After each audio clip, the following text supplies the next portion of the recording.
சில குட்டீஸ் எல்லாருக்குமே வந்து பார்த்தீங்கன்னா ஒரு சிறப்பான குட் ஈவினிங்ப்பா. வீடியோக்குள்ளே போகிறதுக்கு முன்னாடி டைம் வந்து ஆறாச்சு. ஒட்டு மொத்தமாக இப்போ கெமிஸ்ட்ரி எக்ஸாமுக்கான ஃபுல்லாக எல்லாத்தையுமே படிச்சுட்டு இருப்பீங்க. நம்ம ஏற்கனவே 3 டேஸ்க்கு முன்னாடி அப்லோட் பண்ண வீடியோவை கிட்டத்தட்ட வந்து பார்த்தீங்கன்னா 20K ஸ்டூடெண்ட்ஸ்க்கு மேலே பார்த்துட்டு இருக்கீங்க. ஸோ இப்போ நியூவாக ஒரு வீடியோவையும் வந்து அப்டேட் பண்ணியிருக்கேன். ஸோ மறக்காமல் அதை பாருங்கள். சரி, ஓகே. அதை பார்க்கறதுக்கு முன்னாடி 10, 11, 12ஆம் வகுப்பு மாணவ செல்வங்களை பொறுத்த வரைக்கும் தற்போது மிக முக்கியமான அறிவிப்புகள் வந்து வெளியாயிருக்கு. அதை பற்றி தான் இந்த வீடியோவில் வந்து நம்ம பார்க்க போகிறோம். குறிப்பாக தமிழ்நாட்டை பொறுத்த வரைக்கும் வந்து பார்த்தீங்கன்னா பப்ளிக் எக்ஸாமை நம்ம கண்ணை மூடி கண்ணை தரத்துக்குள்ள வேகத்தில் முடிஞ்சிருச்சு. தமிழ் முடிச்சிட்டோம், இங்கிலீஷ் முடிச்சிட்டோம், கம்ப்யூட்டர் சயின்ஸ், கம்ப்யூட்டர் அப்ளிகேஷன் முடிச்சிட்டோம். இப்போ கெமிஸ்ட்ரி முடிக்க போகிறோம். முடிச்சுட்டுனா இன்னும் எத்தனை நாள் இருக்கு? இப்போ டேட் வந்து 10 ஆயிடுச்சுன்னு வச்சுக்கோங்க. இன்னும் 10 நாள் தான் உங்களுக்கு இந்த 12th ஸ்டாண்டர்டுடைய லைஃபே. ஓகேங்களா?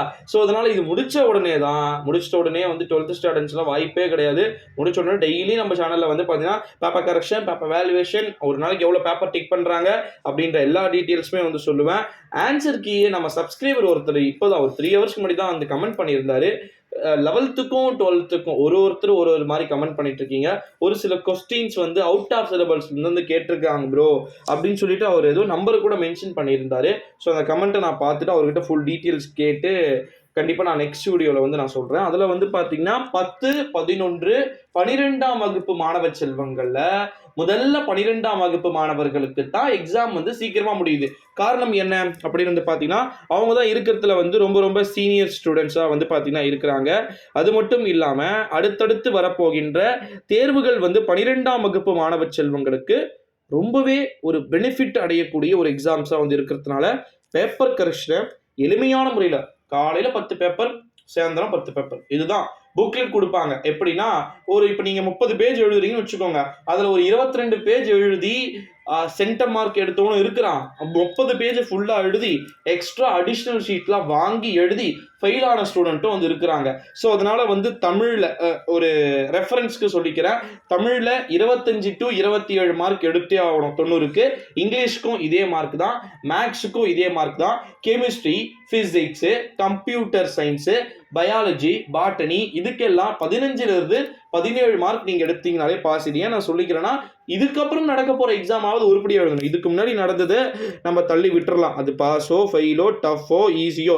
ஆனால் பட் இதுக்கப்புறம் கேட்கக்கூடிய எக்ஸாம் அப்படின்றது நிச்சயமாக உங்களுக்கு 100% வந்து பார்த்தீங்கன்னா டெஃபினெட்லி ஒரு ஈஸியான மெத்தடில் வந்து கேட்கணும்ல.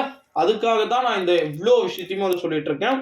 குறிப்பாக நம்முடைய 11th ஸ்டாண்டர்டை பொறுத்த வரைக்கும் 11th, 12th ஸ்டாண்டர்டை பொறுத்த வரைக்கும் உங்களுக்கு சீக்கிரமாக பேப்பர் கரெக்ஷனை முடிஞ்ச அளவுக்கு வந்து முடிச்சுட்டு உங்களுக்கு அடுத்ததாக வந்து 11ஆம் வகுப்பு மாணவ செல்வங்களுக்கான வினாத்தாள்கள் திருத்தப்படக்கூடும் அப்படின்ற மாதிரியான செய்திகள் வந்து வெளியிடப்பட்டிருப்பதா தகவல்கள் அப்படின்றது வெளியாகிருக்கு நண்பர்களே. அது மட்டும் இல்லாமல் இன்னொரு மிக முக்கியமான ஒரு தகவல் என்ன அப்படின்னு வந்து பார்த்தீங்கன்னா நம்முடைய தமிழ்நாட்டை பொறுத்த வரைக்கும் 10, 11, 12ஆம் வகுப்பு மாணவ செல்வங்களுக்கு பேப்பர் கரெக்ஷன் நான் இந்த வீடியோவை நான் ஒரே பாயிண்ட் தான் நோட் பண்ணுறேன். திரும்ப நான் சொல்ல போகிறேன். அடுத்த ஒரு மாதத்துக்கு இதுதான் சொல்லிகிட்டே இருக்க போகிறேன். ஓரளவு விடைத்தாள்களில் தேர்வுகள் எழுதி இருந்தால், ஓகேங்களா, விடைத்தாள்களில் ஓரளவு வந்து பார்த்தீங்கன்னா விடைகள் எழுதி இருந்தாலே உங்களுக்கு முழுமையான மதிப்பெண் வந்து பார்த்தீங்கன்னா பகிர்ந்தளிக்கப்படும் அப்படின்னு சொல்லிட்டு தமிழ்நாட்டுடைய பள்ளிக்கல்வித்துறை அமைச்சர் வந்து சொல்லியிருந்தார். நான் அதுக்காக ஏற்கனவே சொல்லியிருந்தேன், ட்ரைனிங் வந்து போட்டுருவாங்க. ஸோ கவர்மெண்ட் ஸ்டாஃப்ஸ் தான் வந்து நிறைய ட்ரைனிங் போட போகிறாங்க. ஸோ அதனால வந்து மேபி 100% வந்து பார்த்தீங்கன்னா எக்ஸாம்ஸ் வந்து முடிச்சிட்ட உடனே பேப்பர் கரெக்ஷன் இமிடியேட்டாக ஸ்டார்ட் பண்ணிட்டு அந்தந்த மாவட்டங்களுக்கு விடைத்தாள்கள் அனுப்பப்பட்டு விட்டது. விடைத்தாள்களை பொறுத்து அனைத்துமே கீ ஆன்சர் கிடைச்சோடனே ஈஸியாக எக்ஸாம்ஸ் வந்து நடத்திடுவாங்க அப்படின்னு வந்து சொல்லலாம். ஸோ சில குட்டீஸ் 11th, 12th, 10th ஸ்டூடெண்ட்ஸ் எல்லாமே வந்து பார்த்தீங்கன்னா இது முடிச்சோடனே அடுத்த half an hour இன்னொரு வீடியோ இருக்குது. என்ன அப்படின்னு வந்து பார்த்தீங்கன்னா 12th standard physics, 12th physics இன்னும் எங்கேயோ இருக்குது. ஏன் முறை இப்போ போனால் நான் எல்லாத்தையுமே வந்து 3rd ரவுண்ட் வந்து முடிச்சிடுறேன். நீங்கள் அந்த எக்ஸாம் டைம் வரும்போது வந்து பார்த்தீங்கன்னா உங்களுக்கு எல்லாமே வீடியோ ப்ரெஷராக பண்ண முடியல. ஸோ அதனால் வந்து முன்கூட்டியே வந்து பண்ணிடுறேன். இப்போ டைமிங் வந்து இந்த வீடியோ நீங்கள் வந்து ஒரு 5:45க்கு பார்த்துருப்பீங்க அப்படின்னா 6:15 இல்லை 6 மணிக்கெலாம் நெக்ஸ்ட் அடுத்த 12th ஸ்டாண்டர்ட் ஃபிசிக்ஸ் வந்து நீங்கள் பார்ப்பீங்க. அது முடிச்சிட்டீங்க அப்படின்னா நாளைக்குலேருந்து நமக்கு அடுத்த 12th ஸ்டாண்டர்டுக்கான 1, 2, 4, 3, 5 மார்க்லாம் பார்க்கலாம். சில குட்டீஸ் தேங்க்யூ ஸோ மச். கீழே மறக்காமல் கமெண்ட் பண்ணி